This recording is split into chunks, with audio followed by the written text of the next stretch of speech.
Dear viewers, আপনারা দেখছেন টবে একটি বট গাছ বা জির গাছ, এটা বিভিন্ন নামে ডাকা হয়।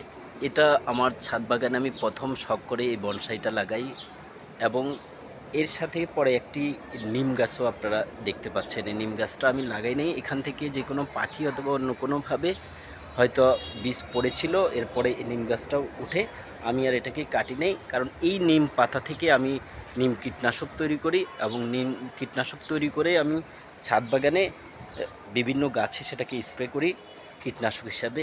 আপনারা দেখছেন সেটাকে, এই গাছটাকে আমি তেমন একটা যত্ন করি নাই, আমি যে কলার খোসাগুলো শুধু এখানে দিই, হালকা কিছু মাটি, এরপরেও মাসাল্লাহ গাছটা, আপনার বট গাছটা যে বনসাই আকারে, এটা মোটামুটি আলহামদুলিল্লাহ ভালোই দেখাচ্ছে। এটা আমার প্রথম গাছ, এই জন্য এই গাছটাকে আমি নষ্ট করছি না। গাছটাও মাশাল্লাহ অযত্নর মাঝেও বেড়ে উঠছে এবং সেখানে আমার প্রয়োজনীয় সাথে একটা যেহেতু নিম গাছ রয়েছে, তাই আমি এটাকে আমার প্রিয় যে গাছটার ভিতরে যেহেতু প্রথম গাছ, তাই এটাকে আমি ভালোবাসি।